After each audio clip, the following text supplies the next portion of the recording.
में हम लोग देखेंगे कक्षा 7वीं विज्ञान पाठ 1 जल और जंगल के सभी प्रश्न उत्तर को करेंगे। चलिए क्वेश्चन नंबर 1 से शुरू करते हैं। निम्नलिखित कथन सत्य है अथवा असत्य। क्वेश्चन नंबर क वर्षा जल का चरम स्रोत है, यह सत्य है।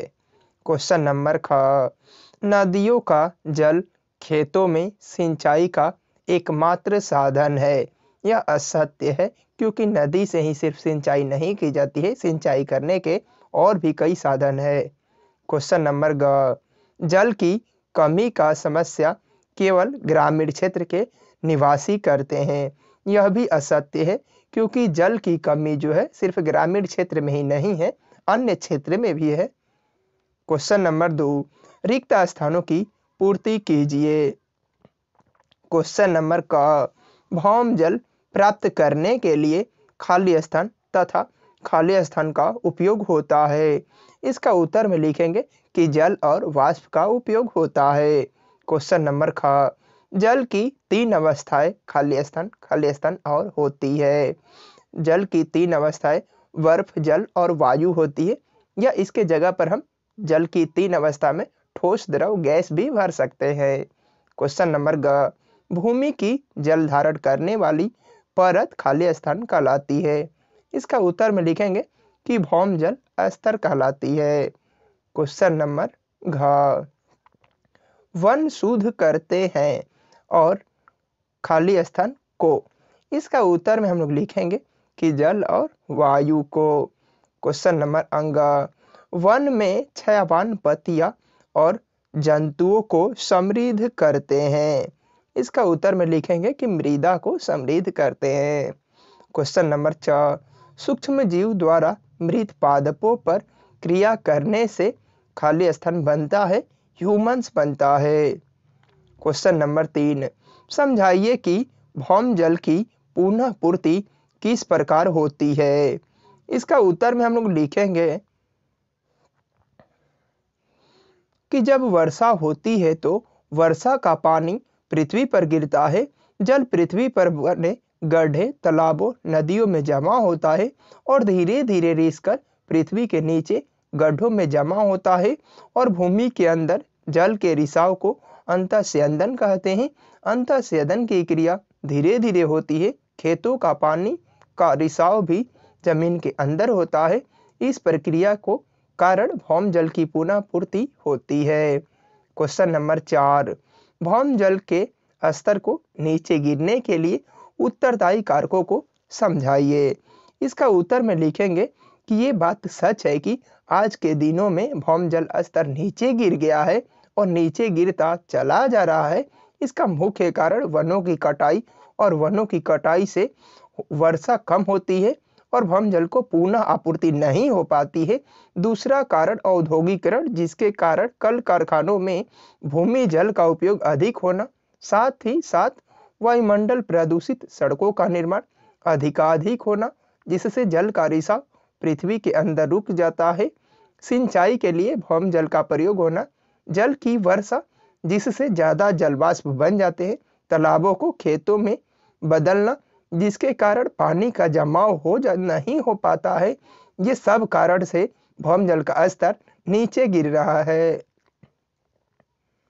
क्वेश्चन नंबर 5 कम से कम जल का उपयोग करते हुए बगीचे लगाने तथा रख रखाव के लिए क्या कदम उठाएंगे। इसका उत्तर में लिखेंगे हम लोग कि बगीचे लगाने के लिए जल का कम उपयोगी तभी संभव है जब पाइप द्वारा पेड़ की जड़ों में पानी दे दे, ताकि पानी बर्बाद न हो। पेड़ों के चारों ओर और मिट्टी का बांध बना दे ताकि पानी जड़ को प्राप्त हो और जल का रिसाव पृथ्वी के अंदर हो, पानी इधर उधर बहकर बर्बाद न हो। क्वेश्चन नंबर 6 ऐसे 7 उत्पादों के नाम बताइए जो हम वनों से प्राप्त करते हैं। इसका उत्तर में लिखेंगे हम लोग कि वनों से हमें इमारती लकड़ी, फल, ऑक्सीजन, गोंद, लाह, शहद, भौम जल, विभिन्न प्रकार के जंतु मिलते हैं। क्वेश्चन नंबर 7 वनों में कुछ भी व्यर्थ नहीं है, क्यों, समझाइए। इसका उत्तर में हम लोग लिखेंगे कि वनों में घास जो छोटे छोटे जीवों का भोजन है, घोड़ा, जेब्रा, हाथी आदि जानवरों के लिए वनस्पति भोजन है। सूखी पत्तियां सड़कर मस बनने में सहायक करते हैं। मृत जीवी जंतु ही अपघटित होकर ह्यूमंस में परिवर्तित हो जाते हैं और ये पौधों के पोषण में सहायक होते हैं। वनों के पौधे कार्बन डाइऑक्साइड ग्रहण करते हैं और ऑक्सीजन छोड़ते हैं। लड़कियां मानव के उपयोगी है। इस प्रकार हम कह सकते हैं कि वनों की हर एक चीजें, चाहे वह सूखी पत्तियां ही क्यों ना हो, उपयोगी है और जीव और जंतु एक दूसरे पर, वनस्पति एक दूसरे पर निर्भर करते हैं। क्वेश्चन नंबर 8, अपघटक किसे कहते हैं? ये वन एवं जीवों की वृद्धि में किस प्रकार सहायक है? इसका उत्तर में हम लोग लिखेंगे कि छोटे छोटे जीव जिन्हें खुली आंखों से नहीं देख सकते हैं, जिन्हें हम माइक्रोस्कोप की सहायता से देखते हैं, ये सूक्ष्म जीव कहलाते हैं, जिसे अपघटक कहते हैं। ये मृत जीव जंतुओं को अपघटित कर ह्यूमंस में परिवर्तित कर देती है और ये पौधों के पोषण में सहायक होती है। नए नए पादपों का जन्म होता है जो शाकाहारी जंतुओं के लिए भोजन होता है।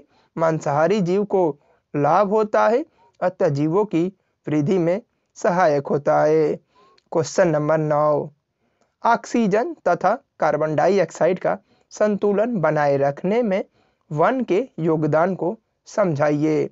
इसका उत्तर में हम लोग लिखेंगे कि कार्बन डाइऑक्साइड वातावरण के पेड़ पौधों ग्रहण करते हैं, अपना भोजन सूर्य के प्रकाश की उपस्थिति में अपना भोजन बनाते हैं और ऑक्सीजन गैस छोड़ते हैं जो वातावरण में चला जाता है और फिर जीव जंतु श्वसन क्रिया के फलस्वरूप ऑक्सीजन ग्रहण करते हैं और कार्बोहाइड्रेट के साथ मिलकर कार्बन डाइऑक्साइड में परिवर्तित होता है। ये क्रिया लगातार चलती रहती है और वातावरण में ऑक्सीजन और कार्बन डाइऑक्साइड का संतुलन बना रहता है। इस प्रकार हम लोगों ने इस वीडियो में कक्षा 7वीं विज्ञान पाठ 1 जल और जंगल के सभी प्रश्न उत्तर को देख लिए हैं। मिलते हैं नेक्स्ट वीडियो में पाठ 2 जंतुओं में पोषण।